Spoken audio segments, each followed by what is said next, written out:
Hello students, welcome in our geography class. Our next topic is factors affecting population distribution. So students, in our previous video, we are already discussed about several areas, regions, and we saw that how the population is unevenly distributed. Now, let us discuss about the reasons. What are the reasons behind what are the factors which affect the population distribution? Why the population is unevenly distributed on the surface of the earth? तो हम इस topic में क्या पढ़ने वाले हैं? हम इस टॉपिक में उन कारणों को समझने वाले हैं जो अर्थ पर मौजूद हैं, फैक्टर्स हैं जो कि अनइवन डिस्ट्रीब्यूशन के लिए जाने जाते हैं. Students, this topic is very important. और एक बात और कि ये क्लासिफाइड नहीं है, क्लासिफिकेशन इसका आपको दे नहीं रखा है आगे, तो आपको ये टॉपिक सुनना भी बहुत ज़रूरी है, वो भी बहुत ध्यान से. ठीक है, तो some of the factors which affect the population distribution are global factors, regional factors, cultural factors, and social contemporary factors. Out of these factors, the global factors are those factors which affect the entire world in same pattern. ये ऐसे factor हैं जो कि globally एक जैसी affect करते हैं. बाकी के जो फैक्टर्स हैं, रीजनल, कल्चरल और सोशल, इसमें सबका अपना अलग अलग सोच होता है. ये डिपेंड करता है कि व्यक्ति किस तरीके से कहाँ रहना चाहता है. तो globally the first factor which is responsible for human population is location. कौन सी लोकेशन की बात की है यहाँ पर? यहाँ पर बात की गई है लोकेशन लैटिट्यूडनली और लॉन्गिट्यूडनली. देखिए बेटा, किस तरीके से लोकेशन अफेक्ट करती है. हम सभी जानते हैं हमारा अर्थ मूविंग है और वो सन के चारों तरफ क्या कर रहा है? सन के चारों तरफ रिवॉल्व और रोटेट हो रहा है, अपने एक्सिस पर भी और सन के चारों तरफ भी. अब इसकी वजह से, और साथ में हमारा अर्थ कैसा है, देखिए इसका शेप कैसा है, गियोइड है. और ये गियोइड शेप और साथ में रोटेशन और रेवोल्यूशन, इस पर unevenly latitudinal extend, climatic condition, सब चीज को रिस्पॉन्सिबल करते हैं. देखिए, जिन प्लेसेस, जो भी प्लेसेस इक्वेटर के आसपास है, इक्वेटर के पास, वहाँ पर same amount of sun rays receive होती हैं. तो यहाँ पर वेदर कैसा है? हॉट भी है और ह्यूमिड भी है. ग्रीन फॉरेस्ट पाए जाते हैं, एवरग्रीन फॉरेस्ट, राइट. यहाँ पर कोई रहेगा? नहीं रहेगा. क्यों नहीं रहेगा? क्योंकि यहाँ पर रोज बारिश होती है, कन्वेंशनल रेनफॉल यहाँ पर होती है, और इस वजह से कन्वेंशनल रेनफॉल के कारण यहाँ पर कोई सरवाइव नहीं कर पाता. यहाँ पर डेंस फॉरेस्ट होते हैं, बहुत घने घने जंगल, और उन घने जंगलों में बहुत सारे जहरीले हिंसक जानवर भी पाए जाते हैं, राइट. तो एक तो ये हो गया. फिर हम इक्वेटर से और आगे बढ़ते हैं. इक्वेटर से ऊपर और 23 के नीचे वाला जोन कौन सा है? ये ट्रॉपिकल है. ट्रॉपिकल एरिया कौन से होते हैं बेटा? जहाँ पर सनरेज हल्की स्लैंट होती है, यानी कि यहाँ पर हीट रिसीव होती है, ठीक है, और लाइट भी रिसीव होती है. पर यहाँ पर सीजनल पैटर्न पाया जाता है, जो कि हम दूसरे टॉपिक में देखेंगे अभी. फिर हम आते हैं कहाँ पर? टेम्परेट रीजन में. ये जो एरियाज होते हैं, इनका लोकेशन ऐसा होता है सन से, जहाँ पर हीट और लाइट, ठंडक भी होती है और गर्मी भी होती है. तो ये प्लेसेस जो हैं काफ़ी अच्छे होते हैं लिविंग के लिए, सर्वाइवल के लिए. और ये पोलर एरियाज लैटिट्यूडनली बहुत ही, they are very far from equator, and the sun rays is very slant, and due to the slant sun rays, they are not able to receive the proper amount of heat and light. And due to this, what happened? They are not having the survival situation, right. क्योंकि हम human को survive करने के लिए बहुत सारी चीजें चाहिए, और कुछ बेसिक चीजें कौन कौन सी है? फूड, प्रॉपर फूड और वाटर. वैसे तो फूड शेल्टर है, लेकिन हम यहाँ पर बेसिक मानते हैं खाना, भोजन और पानी. और इस भोजन और पानी तभी पॉसिबल है जब प्रॉपर अमाउंट में हीट और लाइट मिलती है.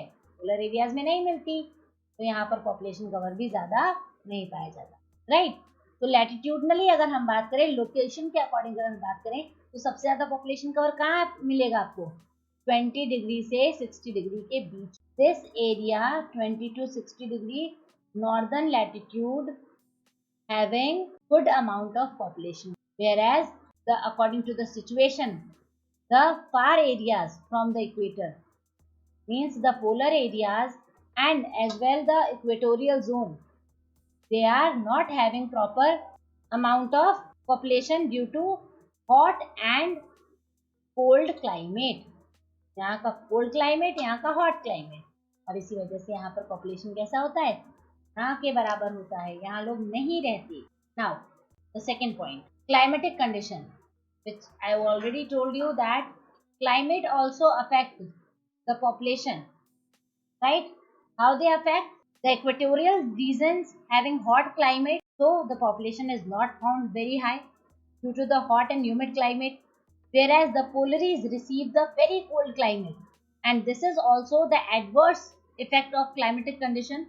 So that's why the polaries and the equatorial regions having the scarce population cover, but in the mid latitude the population is very good, and the reason they receive the various kind of seasonal pattern, means climate they receives are moderate, and due to the moderate climatic condition, most of the population cover found in 20 to 60 degree latitude.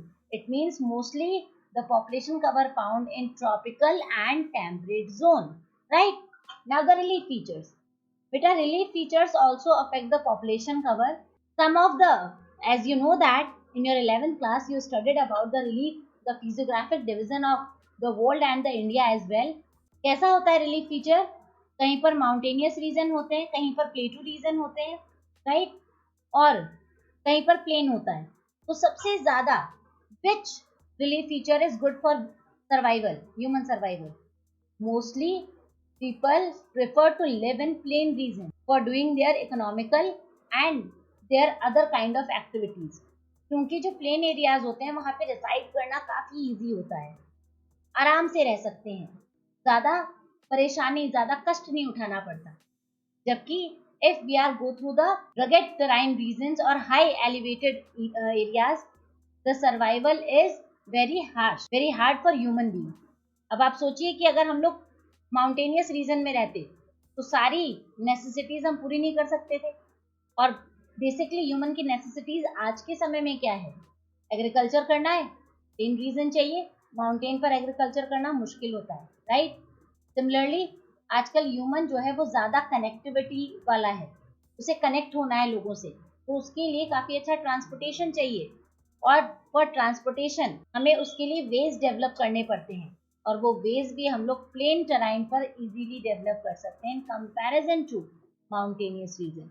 Mountainous region में roadways या railways के track और road बनाना दोनों ही बहुत ही problematic है. अंडरस्टूड?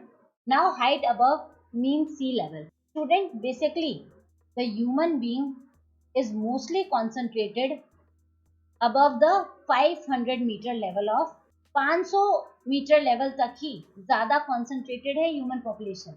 उसके ऊपर जैसे जैसे हाइट बढ़ता जाता है वैसे वैसे जो क्लाइमेटिक कंडीशंस हैं उनमें भी काफ़ी ज़्यादा डिफ्रेंशिएशन देखने को मिलता है. और आप देख रहे हैं आजकल ज़्यादातर पॉपुलेशन कवर कोस्टल रीजन्स के आसपास है, क्योंकि coastal area receive the moderate kind of climatic condition. The summer and the winters both are same found in coastal region. अगर आप कहीं गए हैं कोस्टल एरियाज में तो आप पाएंगे कोस्टल एरियाज में सर्दियां नहीं होती हैं, and the climatic condition is also moderate. बहुत ज़्यादा गर्मी भी नहीं होती है, जैसे ही बहुत गर्मी होती है तो वहाँ पर बारिश हो जाती है, and this region supports the high population cover in the which region? In the coastal region, right? So these are the global factors which affect the population entirely globally. Now come to the next topic, that is regional factors. बेटा सबसे पहले एक बात बता दें आपको यहाँ कि रीजनल फैक्टर्स डिपेंड करते हैं ह्यूमन पर. ह्यूमन किस तरीके से उन फैक्टर से अफेक्ट होना चाहता है, क्योंकि आजकल का ह्यूमन क्या है, कोशिश ये करता है कि वो नेचर के साथ में अपना सामंजस्य बैठा. तो nowadays type of terrain is not much important factor for human. आजकल बहुत एरियाज ऐसे भी हैं जो कि अपने रफ टेराइन की वजह से भी इजीली एक्सेसिबल है क्योंकि ह्यूमन ने अपने आप को टेक्नोलॉजिकली काफ़ी ज़्यादा एडवांस कर लिया है। पहले की समय की बातें थी जब माउंटेनियस एरियाज जो हैं वो बहुत ज़्यादा पॉपुलेटेड नहीं थे, जबकि Andes mountains are those mountains where the population are very high due to the availability of raw material. Basically, their mineral deposition are found very good, and for the mineral deposition, most of the population lives in those places. Andes mountain है बिल्कुल वैसे ही जैसे हमारा Himalaya mountain है, टराइन वैसा ही है, rugged है, काफी हाई लेवल का है, लेकिन वहां भी ह्यूमन फिर भी सर्वाइव कर रहा है क्योंकि ह्यूमन आज सेकेंडरी ऑक्यूपेशन पर ओरिएंटेड हो गया है और अपनी जॉब अपॉर्चुनिटीज के लिए, अपने रॉ मटेरियल के एक्सेसिबिलिटी के लिए वो इस टराइन को भी ज़्यादा ध्यान नहीं देता है। सिमिलरली अगर हम बात करें, हमारे जम्मू कश्मीर में भी लोग रहते हैं, हमारे जो ईस्टर्न एरियाज है वहाँ पर भी पॉपुलेशन पाया जाता है क्योंकि हमने क्या किया है, we develop our technology and due to the technological development we easily access these high elevated areas, right? Now, water resources. Mostly, the population cover found near the water resources from our ancient times. अगर हम देखें, first civilization begin near the water places, right? जो हमारा human civilisation है वो कहाँ से शुरू हुआ था? रिवर वैली एरिया से। चाहे आप कोई से भी सिविलाइजेशन की बात कर लीजिए, मोहनजोदाड़ो, हड़प्पा या हांगवो सिविलाइजेशन या फिर नाइल रिवर सिविलाइजेशन, ये सब रिवर पर ओरिएंटेड है। हमारे यहाँ की सिंधु घाटी सभ्यता सिंधु नदी पर डिपेंड करती है। अब क्यों?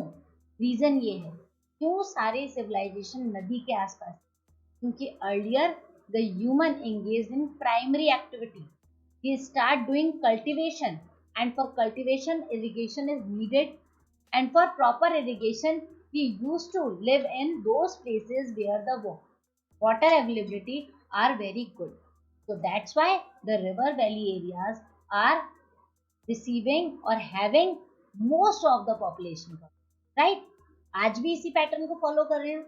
आज भी आप देखिए, हम एग्जांपल अपने ही इंडिया का दे देते हैं आपको यहाँ, कि आज भी गंगा प्लेन जो है वो हाईली पॉपुलेटेड है। आज भी हम थोड़ा वर्ल्ड रेफरेंस में चले जाते हैं, आज भी चाइना का हांगबो रिवर बेसिन जो है वो हाईली पॉपुलेटेड है। यूरोप का राइन और रुअर जो रिवर बेसिन है हाईली पॉपुलेटेड है। नाइल रिवर की वजह से अफ्रीका जैसे एरिया में भी पॉपुलेशन कवर बहुत अच्छा पाया जाता है। अमेज़न बेसिन एरिया जो है, अमेज़न रिवर के कारण Mississippi river basin of North America, they all are the example of good population coverage due to the availability of water. Hope you understand. Now soils.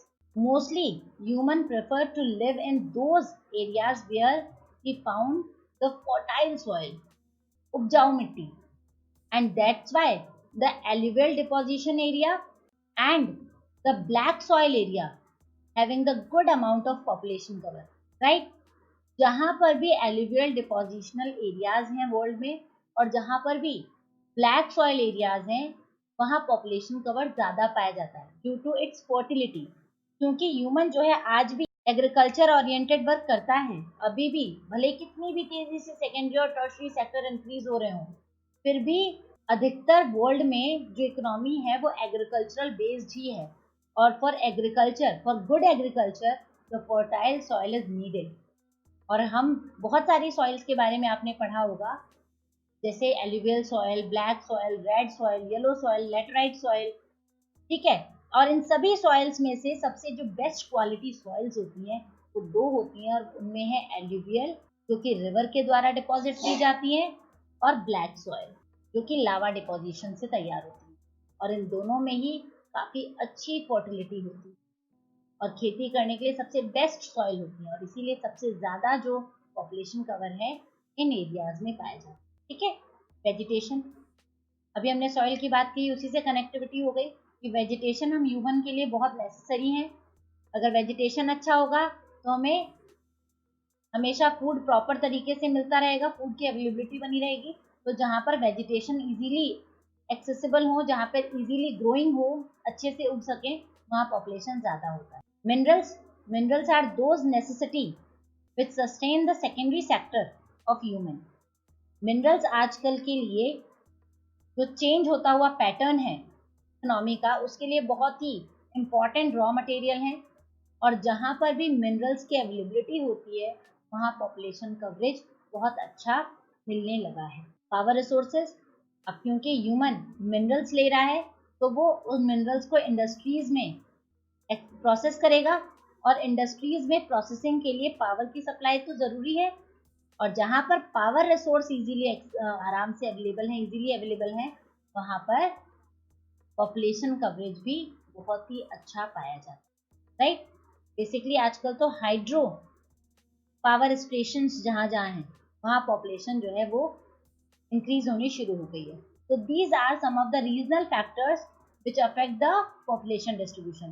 Now come to the cultural factors. Students, economic condition of human is depend on population distribution.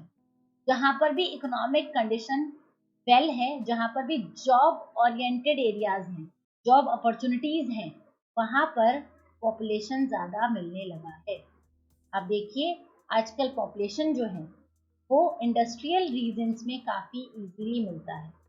जहाँ पर भी industries हैं वहाँ पर population ज़्यादा है। Second factor, level of development, जहाँ पे डेवलपमेंट के चांसेस ज़्यादा होते हैं वो भी आजकल एक्सेसिबल एरिया है पॉपुलेशन। पहले क्या होता था, अर्बनाइजेशन बहुत लेटर शुरू हुआ, बहुत बाद में जाके शुरू हुआ, लेकिन अर्बनाइज्ड एरिया में level of development in comparison to rural area ज़्यादा होता है, इसीलिए वहाँ पॉपुलेशन कवर भी ज़्यादा होने। अब देख रहे हैं आजकल सिस्टम बदल रहा है, अब इकोनॉमिक जो क्राइटेरिया हैं ह्यूमन के वो भी चेंज हो रहे हैं। पहले ह्यूमन एग्रीकल्चरल वर्क में एंगेज रहता था, now he shifted to the secondary and tertiary sector employment, tertiary sector activities. So where he found the good level of development, he going to survive that way, right? Now political condition. Before settlement, human try to found those places where he lived peacefully. Whatever the areas which is having the political unrest situation, the population is not going to survive. Why? अब आप देखिए यहाँ पर example देते हैं हम लोग, जम्मू कश्मीर वाला जो रीजन है वो कैसा है, वहाँ पर हमेशा आतंकवादी हमले होते हैं, राइट। तो वो पॉलिटिकल अनरेस्ट वाली स्थिति है, वहाँ लोग नहीं रहते। इराक ईरान पर हमले होते रहते हैं, लोग नहीं रहते। पाकिस्तान में पॉलिटिकल अनरेस्ट है, वहाँ लोग रहना पसंद नहीं करते। ऐसा नहीं रहते, बिल्कुल नहीं रहते, ऐसा नहीं कहा है हमने, लेकिन अगर ह्यूमन से पूछा जाए क्या आप वहाँ जाके सर्वाइव करेंगे, वो वहाँ सर्वाइवल के बारे में बहुत विचार करेंगे। या हमारे इंडिया में ही ले हम लोग, जो नक्सली एरियाज हैं, छत्तीसगढ़ वगैरह के जो जंगल हैं, वहाँ पर लोग नहीं रहना पसंद करते, क्योंकि वहाँ पता ही नहीं कब कौन सा आतंकवादी हमला हो जाए, कब है ना वहाँ के नक्सली हमला कर दें।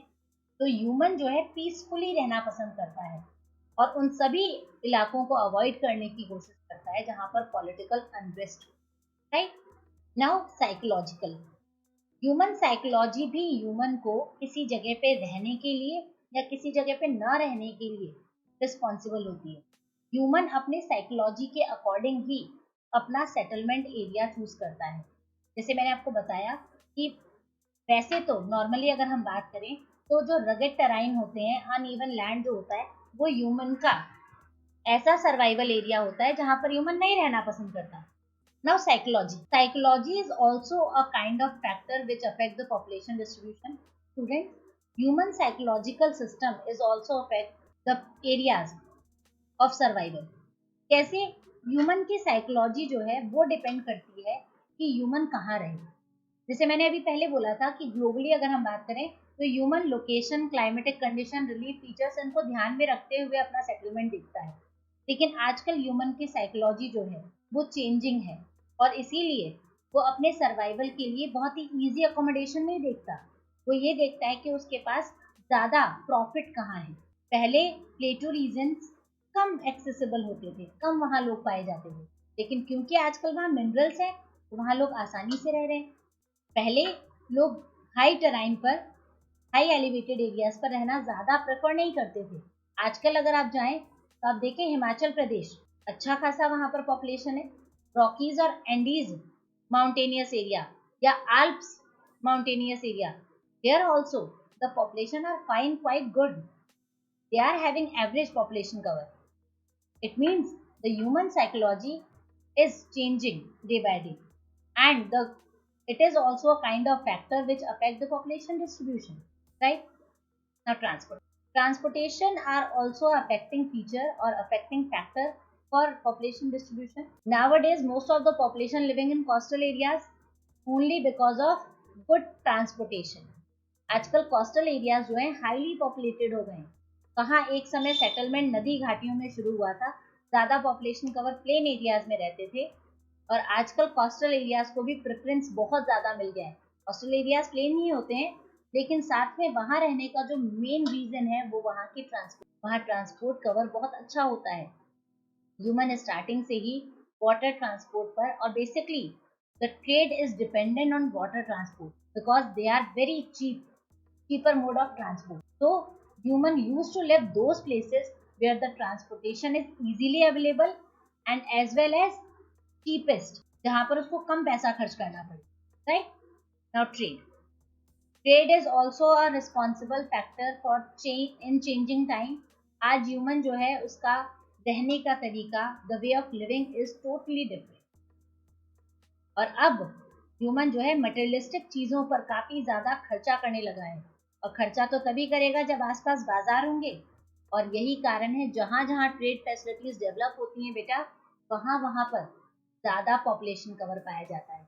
आप खुद उठा करके वर्ल्ड के मैप पे देखिए, जहाँ जहाँ भी ट्रेड होता है वहाँ वहाँ पॉपुलेशन कवर बहुत ज़्यादा पाया जाता है. तो trade areas are the good living place, the good collective place for human survival, right? So these are some of the cultural factors which affect the population distribution. Now come to the next and the last factors which affect the population, and that is the social contemporary factor. आजकल सामाजिक और समकालीन स्थितियों पर भी आधारित होता है फैक्टर. अब समय बदल रहा है तो लोगों का नजरिया भी बदल रहा है. Adaptation to the environment is one of the factor. आजकल ह्यूमन जो है एनवायरनमेंट के साथ में अडॉप्ट करना शुरू कर चुका है, उसके संग सामंजस्य बैठाने लगा है. ह्यूमन की एनवायरनमेंट की कैसी भी दशाएं हैं, ह्यूमन उसके साथ में घुलने मिलने लगा है. अब ह्यूमन नहीं देखता कि बाहर बारिश कितनी आ रही है. ह्यूमन ने अपने आप को टेक्नोलॉजिकली एडवांस बना लिया है. कश्मीर में रहना है, नो प्रॉब्लम. क्यों? ठंडा इलाका है, फिर भी हीटर हैं घरों में. बारिश वाले इलाके में रहना है, कोई दिक्कत नहीं है. आजकल ड्रायर वगैरह यूज होता है, उसका इस्तेमाल करते हैं लोग. इसका मतलब एनवायरनमेंट की कैसी भी कंडीशन है, ह्यूमन ने अपने आप को उसके साथ अडॉप्ट करवाना शुरू कर दिया. Right? Now interdependence is also a kind of social factor. Human अपने आप में वैसे तो काफी स्किल्ड होता है, लेकिन हर ह्यूमन के पास हर तरह के स्किल्स नहीं होते. And every human is needed to depend on other human. Right? इस पूरे वर्ल्ड में, इस पूरे संसार में हर एक व्यक्ति दूसरे पर निर्भर करता है किसी न किसी चीज के लिए. हमारे पास इतनी भी स्किल्स नहीं है कि हम हर चीजों के लिए, सभी चीजों के लिए अपने आप को काफी काबिल बना सकें. फॉर एग्जाम्पल, मान लीजिए कि मैं एक अच्छी किसान हूँ, लेकिन क्या उसी टाइम पर मैं एक अच्छी इंडस्ट्रियलिस्ट भी हो सकती हूँ? हो सकता है कुछ चीजें मैं बना पाऊँ, लेकिन सारी चीजें बनाना तो मेरे बस की बात नहीं है. Similarly this concept based on you and other peoples also. हमारी इंटरडिपेंडेंसी हमें उन एरियाज को चूज करने के लिए प्रेशराइज करती है जहाँ पर ज़्यादा पॉपुलेशन कवर हो. आपने देखा ही होगा कि जो भी इंडस्ट्रियल एरिया है, जहाँ एक दो इंडस्ट्री डेवलप होती है, वहीं पर चेन ऑफ इंडस्ट्रीज डेवलप हो जाती हैं ड्यू टू द इंटरडिपेंडेंसी. लोग ज़्यादातर, कोई भी इंडस्ट्रियलिस्ट किसी भी एरिया को सेलेक्ट करने से पहले ये चूज करता है कि वहाँ पर इंडस्ट्री पहले से है या नहीं, ताकि वहाँ पर पावर इजीली मिल जाए, रॉ मटेरियल की एक्सेसिबिलिटी भी हो, ट्रांसपोर्टेशन भी हो. This is the example of interdependence. Hope understand? Now religion. Religious factors also affect the population distribution. Nowadays, those areas where the sacred places found, people used to live. Basically, age group, the above 60 age people are choose those places where they found a kind of sacred areas. For example, the Varanasi of India is having a good population cover due to the religious sites, right? आजकल जो भी मंदिर, मस्जिद, गुरुद्वारे, ऐसे जो इलाके हैं वहां पे पॉपुलेशन होने का कारण रिलीजन है। अमृतसर में क्योंकि गोल्डन टेम्पल है तो वहाँ पॉपुलेशन कवर ज़्यादा है। जम्मू कश्मीर रगेड टेराइन है, वहाँ पर लोग वैसे तो अगर हम देखें लोकेशन के अकॉर्डिंग या फिर हाइट के अकॉर्डिंग या क्लाइमेटिक कंडीशन या रिलीफ के अकॉर्डिंग वहाँ नहीं रहना चाहिए, फिर भी लोग रहते हैं। क्यों? क्योंकि वहाँ पर वैष्णो माता का मंदिर है, वहाँ ज़्यादा लोग आएंगे तो बहुत सारे लोगों को जॉब अपॉर्चुनिटी मिलेगी। एक तो ये रीज़न हो गया। और ज़्यादा लोग क्यों आएंगे? क्योंकि रिलीजन, हिंदू धर्म के लोग जाएंगे क्योंकि वो एक धार्मिक जगह है। तो आजकल धार्मिक जगह भी बहुत ज़्यादा पॉपुलेटेड होती जा रही है, राइट? नाउ सोशल बिलीफ, कुछ लोगों का सामाजिक बिलीफ होता है। आमतौर पर आपने देखा होगा कि एक सोसाइटी डेवलप हो जाती है, यहाँ ब्राह्मण लोग रहे हैं तो यहाँ ब्राह्मण ही रहेंगे, ये क्रिश्चियंस का इलाका है तो वहाँ क्रिश्चियंस ही डेवलप हो जाएंगे। तो ये सोशल बिलीफ होती है। क्या होता है, ह्यूमन जब अपने जैसा ही या अपने धर्म का, अपनी जाति के जब सेटलमेंट्स देखता है तो वो वहाँ पर अपने आप को किसी न किसी रूप में सेफर महसूस करता है। और अपनी इसी सोशल बिलीफ के कारण ही ह्यूमन की एक सोसाइटी डेवलप होनी शुरू हो गई, right? Now last but not the least, social factor. Social factor और social structure is one of the last factor which affect the population distribution. सामाजिक बनावट, समाज की जैसी बनावट होती है उस पर पॉपुलेशन का डिस्ट्रीब्यूशन निर्भर करता है। जिस तरीके का समाज का संगठन होगा वैसा ही पॉपुलेशन उस तरफ पाया जाएगा। तो students, these are some of the factors which affect the population distribution. Hope you guys understand very well. Now we continue with our next topic in our next video, that is agglomeration of population. Thank you and have a nice day.